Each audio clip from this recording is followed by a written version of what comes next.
Hey everybody, Alex Kozora, SteelersDepot.com, back to do another analysis of the Steelers' initial 53-man roster. This video is being recorded on Saturday night, so if the team has made any changes by maybe the time you're listening to this on Sunday, afternoon, evening, whatever, because, you have to understand these rosters are fluid. I think you have to go back since 2014, the last time the Steelers kept their 53-man roster initial version into week one, so there's always going to be changes. We'll talk about that with the position group as we go through it.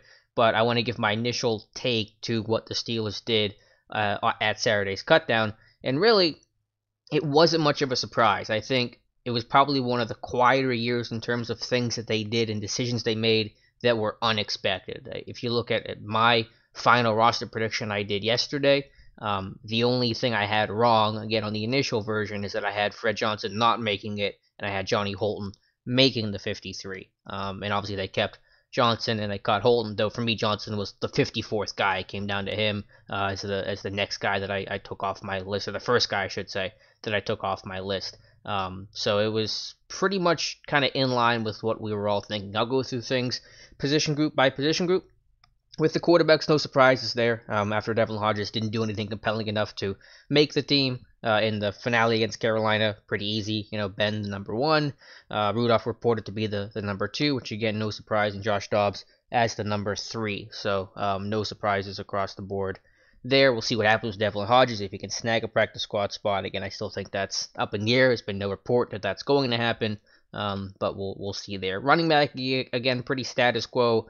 Connor, Samuels, and Snell. I thought by the end, with all the linebackers playing well, that it really kind of squeezed Trey Edmunds out of a roster spot. I thought prior to the Titans game, there was a chance they could keep someone like Trey Edmunds and go 4 running backs plus Rosie Nix. But when you had Gilbert III play so well and Skipper play as well as he did, you were keeping at least 9 linebackers. And if you wanted to keep 10, which you had 10 that were worthy of it, you couldn't keep 4 running backs, just a luxury that you really could not afford. So Edmunds should resurface on the practice squad. We'll find out pretty shortly on that. Fullback, Rosie Nix, of course, a lock, no surprise there. Receiver, this is the one that's probably the most surprising, but again, it's not super surprising. Eli Rogers is the biggest name that's been released. They really one of the few veterans, technically speaking, to be cut at the cutdown mark, but it just felt like Switzer was locked in as the return guy, and Rogers had an okay camp, but was he going to get consistent play time? He didn't offer a ton on the special teams, just a punt returner and an average one at that. He could circle back. We'll talk about possible roster moves of what this team could do. Talk about the outside linebackers and the cornerback group. He doesn't have to go through waivers, so if you want to cut a veteran, which his team's done before with guys like Nat Burhay and Steven Johnson in the past, guys that don't have to worry about getting claimed that could potentially circle back after you make an IR move, that is possible, though according to Johnny Holton's things he's tweeted out and said on social media, it seems to hint he's going to be back in some capacity. That could still be practice squad. He's still practice squad eligible, but it also might mean a return to the 53-man roster for him. But yeah, keeping only 5 receivers. I will say I was pretty confident it was going to be 6 just because it was your deepest position. And, this team's going to run 4 receiver sets and you want versatility and guys get hurt and all that stuff. So I thought they were going to keep 6, and right now I'm pretty wrong about that. But one of those guys may come back, and Holton, worst case scenario, could end back up on the practice squad. Report is Deontay Spencer's been offered a practice squad spot. We'll see if that comes true or not. He had I think a good enough preseason to deserve that.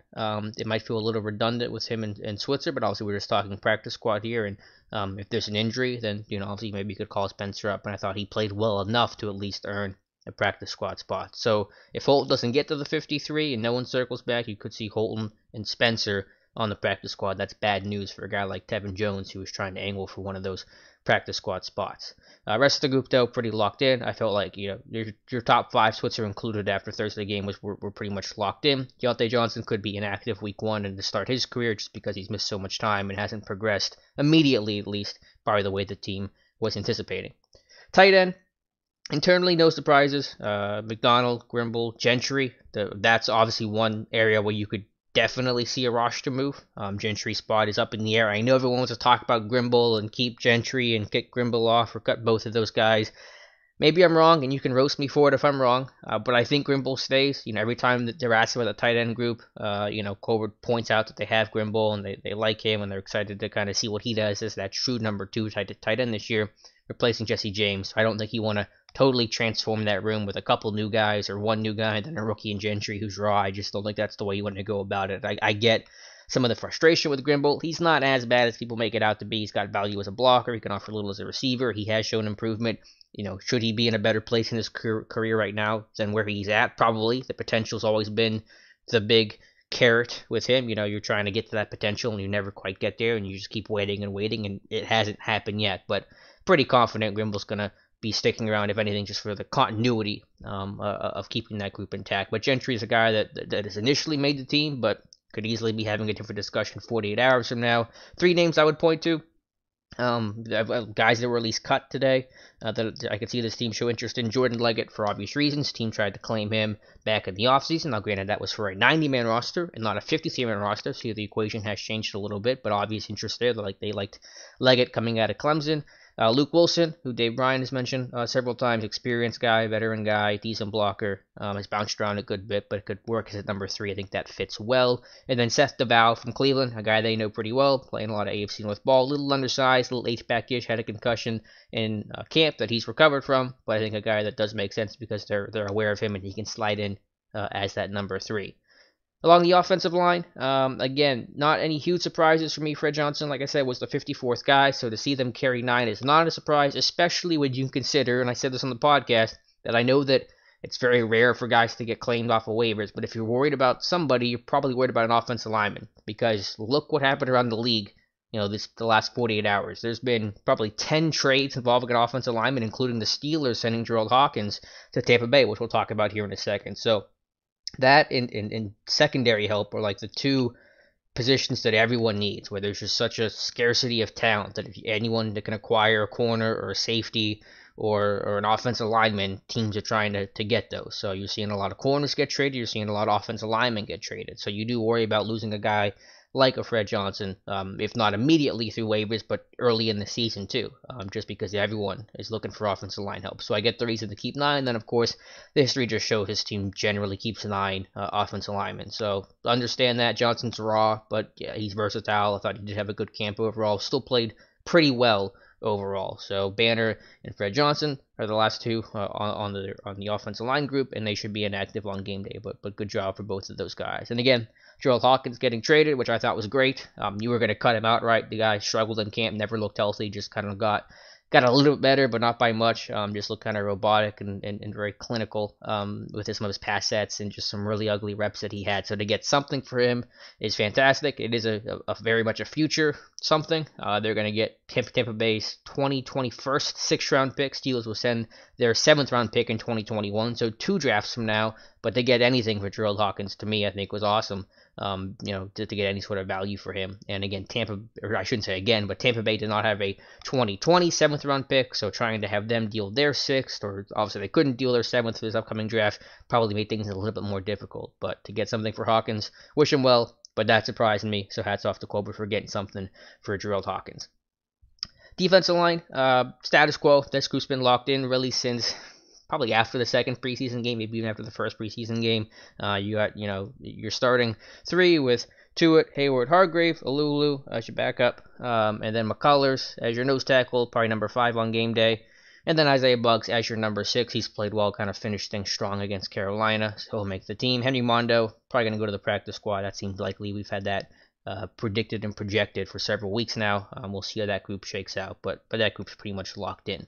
Linebacker, we'll just kind of lump it together. The edge guys, keeping 10 linebackers in total, and you get everybody that you wanted to keep, or everyone that was worthy of being on this roster, you're able to keep, with Ulysses Gilbert III making this team, and then of course Camp Darling, Tuzar Skipper making it. And I think Skipper just proves of the Tomlin mantra of it doesn't matter where you came from, doesn't matter how you got here, you're going to be given a fair evaluation. And if you go out there and play well, you can make an impact. So Skipper was a tryout player back in rookie minicamp back in May and made the team. 90-man roster, had a great camp preseason, 5 sacks, led the preseason across the board, and then makes the team. So hats off to him for working his butt off, and hats off to the Steelers for being able to go in with an open mind. And for a guy that I'm sure they didn't really have any expectation of him making the team when they first signed him and carried him into camp, to be able to be malleable and change things up and look at a guy and say, yeah, he deserves it. So I think him playing special teams against Carolina was huge. making those 2 kick coverage tackles was I think, the clinching matter in his roster spot. And then, of course, he just played well defensively. So a couple of minor injuries at outside linebacker, it appears, with Chick. Adenis a little more than minor, still recovering from that meniscus tear that he had, and Bud Dupree's got that thumb injury, so a little extra depth there, and the guy just flat out deserved to make the roster, and did it with Gilbert, who I think has starter traits down the line, had a really nice camp, blocked that field goal against Carolina that stamped his spot. So keeping 10, which is heavy, but has been done before, and they deserve it. It's a really deep group, so I think they made all the right moves there. In the secondary, cornerback, pretty status quo. Could you see an IR to return with the Justin Lane or Ola Adeniyi? I shouldn't forget that. It's possible. It's really hard to say. Obviously, we don't even know the nature of Lane's injury, let alone how serious it is. He did play an extra snap after initially getting hurt, so at first glance, it wouldn't seem like it's that serious to get him out for the first, whatever it is, 6 or 8 weeks. But we'll see. And same with Adeniyi. It didn't seem like it was going to be serious enough to basically make the season a wash, but again, we'll have to wait and see on that. But the rest of the group, pretty, again, status quo. I thought cornerback and defensive line were the 2 spots that were the most locked in, where there really wasn't much debate about it. If Lane avoids the IR to return list, he will be inactive to start the year. I'm pretty confident in saying that.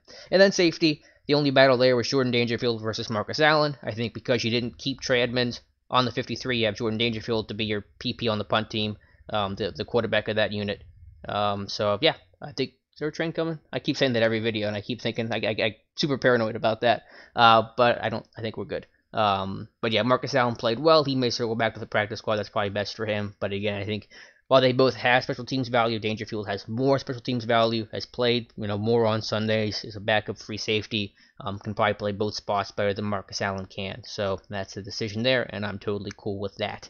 Specialists, again, really no surprise. Boswell kicker. Jordan Berry as your punter beats out Ian Berryman. That was the only maybe questionable one, but I thought Berry was always kind of in the driver's seat there.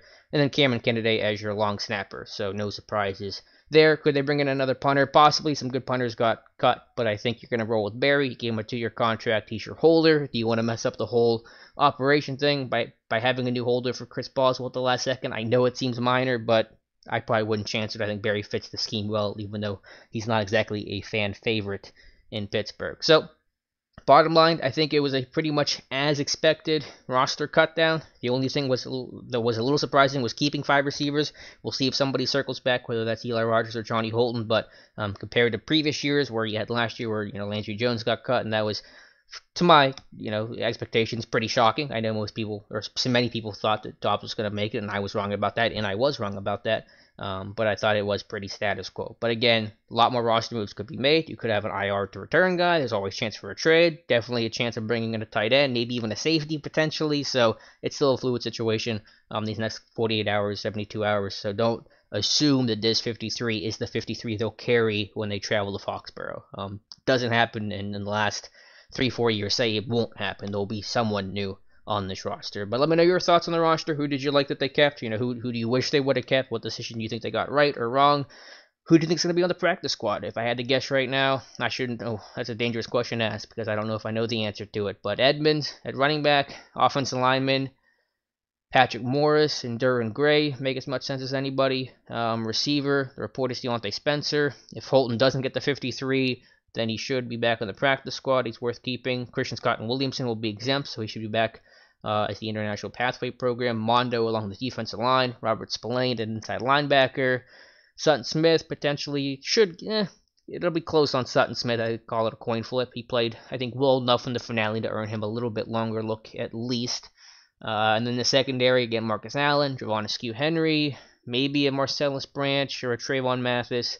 We'll have to wait and see on that. And they could always bring in somebody from the outside. That's fairly common as well. But we'll find that out a little while later. So we'll have the podcast later this week, and then we're getting ready for New England. So we'll have a lot of breakdowns on that, and analysis and kind of coverage on getting ready for Week 1 of the 2019 regular season. Again, let me know your thoughts below in the comments, whether you're listening on YouTube, following me on Twitter at Alex_Kozora, or following us at the site SteelersDepot.com. Thank you guys so much for listening, and we'll talk to you soon.